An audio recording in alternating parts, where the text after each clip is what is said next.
ہماری قربانی دو پس منظر رکھتی، ایک عمومی پس منظر ہے، ہر امت میں اللہ تعالیٰ نے قربانی رکھی تھی، لہٰذا اس امت میں بھی قربانی کا حکم ہے، وَلِكُلِّ أُمَّةٍ جَعَلْنَا مَنسَكًا لِيَذْكُرُوا اسْمَ اللَّهِ۔ اور ایک خصوصی پس منظر ہے، وہ اسماعیل علیہ السلام کی قربانی۔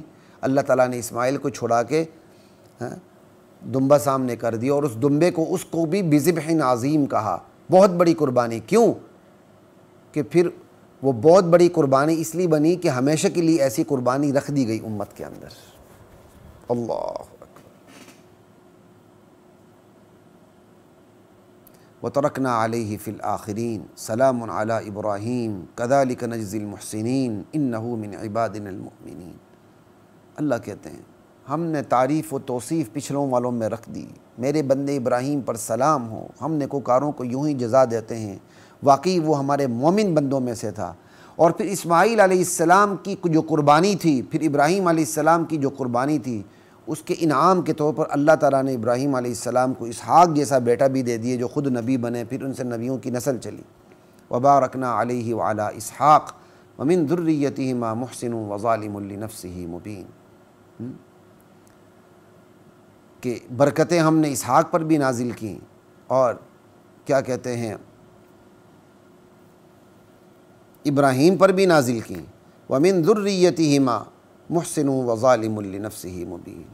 ذُرِّيَّتِهِمَا کی ضمیر عموماً لٹائی گئی ہے اسحاق کی طرف علیہ السلام اور ابراہیم علیہ السلام کی طرف، لیکن مجھے بعض مفسرین کی بات وہ بہت اچھی لگتی ہے کہ ذُرِّيَّتِهِمَا کی جو ضمیر ہے وہ اسماعیل اور اسحاق کی طرف لوٹتی ہے، یہ زیادہ بہتر ہے، کیونکہ باپ اور بیٹے کا تقابل تو نہیں ہو سکتا نا، اسحاق بیٹے ابراہیم علیہ السلام باپ ہیں، ان کا تقابل تو نہیں ہوگا، تقابل تو اسماعیل اور اسحاق علیہ السلام کا، اسماعیل علیہ السلام کی نسل الگ، اسحاق علیہ السلام کی نسل الگ، دو بیٹوں کی الگ الگ نسلیں چلی، ان کی اولاد میں سے نیکوکار بھی ہیں اور ظالم بھی ہوں گے۔ محض ہم آل نبی ہیں، اولاد علی سے کام نہیں بنے گا، نسلی برتری کا اسلام میں کوئی تصور نہیں، یہ نبیوں کی اولاد ہیں، اللہ تعالیٰ نے پہلے ہی بتا دیے ان نسلوں میں نیکوکار بھی نکلیں گے، بدکار بھی نکلیں گے، نیکوکار ہوں گے اپنے لیے، بدکار ہوں گے اپنے لیے۔ خواتین و حضرات، ابراہیم علیہ السلام کی قربانی، اس کا تھوڑا سا تاریخی پس منظر بھی آ گیا اس ضمن میں، اور ابراہیم علیہ السلام نے جو بیٹے کی قربانی دی اس کا ذکر بھی آ گیا، ٹھیک۔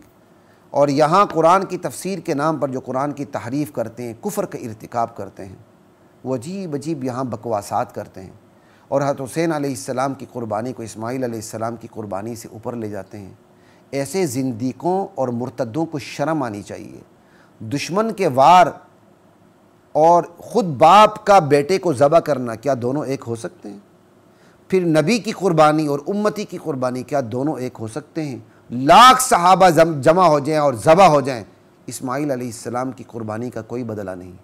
حضرت حسین علیہ رضی اللہ تعالی عنہ کی شہادت کا اسماعیل علیہ السلام کے ساتھ موازنہ کرنا، یہ اسماعیل علیہ السلام کی توہین ہے۔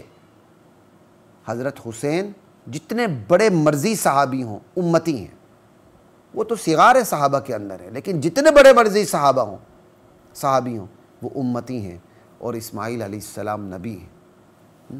حضرت حسین علیہ رضی اللہ عنہ کو بدخواہوں نے شہید کیا، اور جبکہ اسماعیل علیہ السلام کو ذبح کرنے کا حکم خود باپ کو ملا۔ کہاں کی ڈانڈے آپ کہاں ملاتے ہیں؟ شرم آنی چاہیے۔ اسماعیل علیہ السلام کو تو ذبح کرنے کا حکم باپ کو ملا تھا، حضرت حسین کو ذبح کرنے کا حکم حضرت علی کو نہیں ملا تھا۔